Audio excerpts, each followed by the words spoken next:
Today, I just want to do a quick video tutorial and give you in your lesson just a chance to work with a math operations keyboard in online forms. So I think we've had one other exercise where I had you enter answers in an online form, and this one will allow you to learn how to enter mathematical expressions in an online form. We run into the challenge of trying to write mathematical expressions with a keyboard is much more difficult than just doing it with pencil and paper, but we still want to have ways to share our math answers online, and so we're going to try it with this online form because it gives us a math keyboard that we can use. So I just want you to go through and play with this and just see how things work. And if for any of the questions, when you get to them, you feel frustrated and you feel like you can't figure out how to do it, then just leave me a note in this answer box. Okay, the first thing I will ask you to enter is just W squared.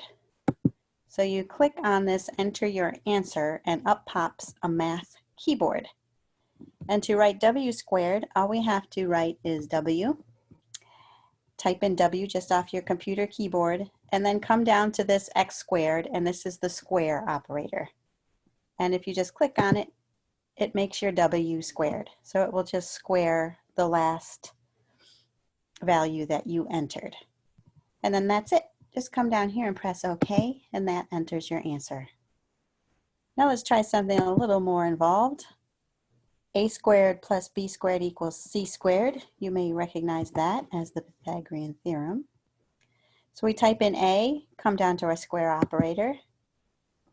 Then you can use plus on your keyboard, or you can come over and use their plus over here.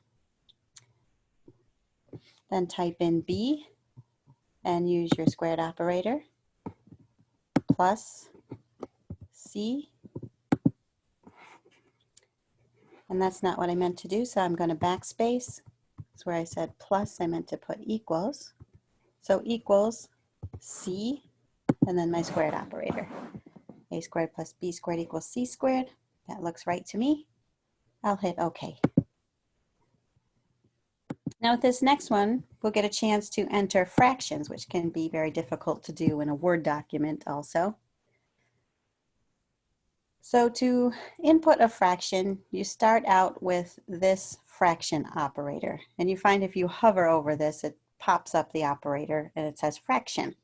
And has a little picture of a fraction with an X in the numerator and a gray box in the denominator. So we click on that and it asks you to enter your numerator first. You see the blinking cursor up in the numerator.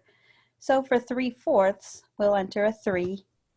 Then click on the gray box to bring your cursor down into the denominator and hit 4.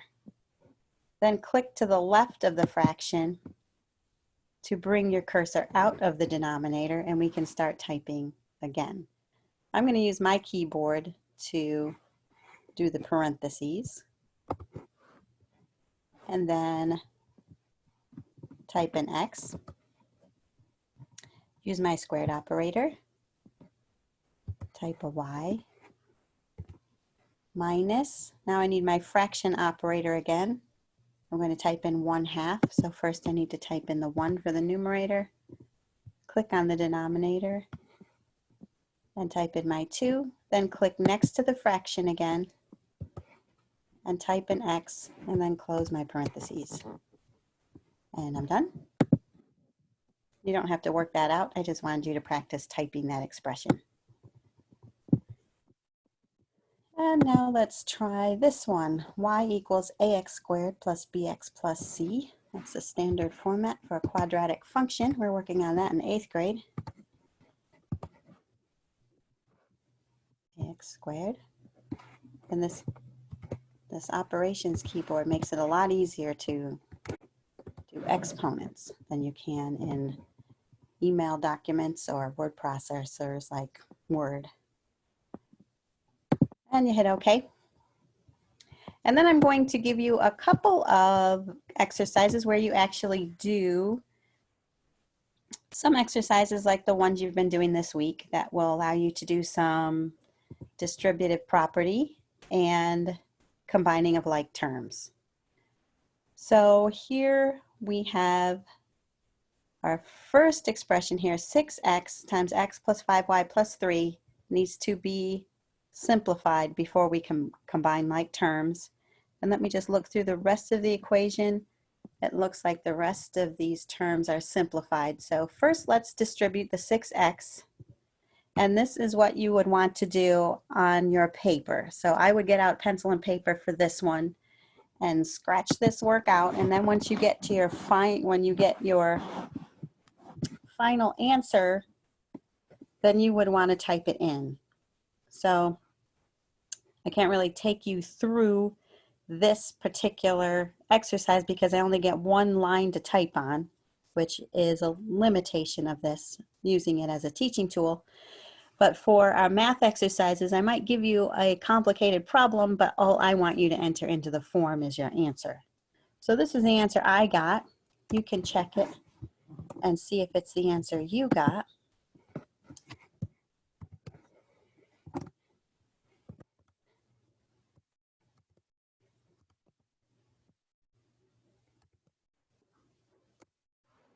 See, that's the answer you got when you scratch it out on paper. You have to distribute the 6x over the parentheses, and then you will get like terms. You'll get x squared terms, xy terms, x terms, and constants. And see if this is what you get. And then I'm going to add a couple more problems for you to do on your own that you should work out on paper and then put in your answers. And then when you're all done, you just hit submit. This form allows only one response per person. I'm going to change that. Well, I guess I already submitted it before. So when you hit submit, a thank you page should come up, and then I will get your answers. So have fun with this and go ahead and play around a little bit with the keyboard and see what you can do. I may even enter one. I think I'll enter another question where you can just play around with it and do whatever you want. And then maybe I'll add like 3 problems like this number 6 here. Okay, guys, thanks. Have a great day today. We'll talk to you soon. Bye-bye.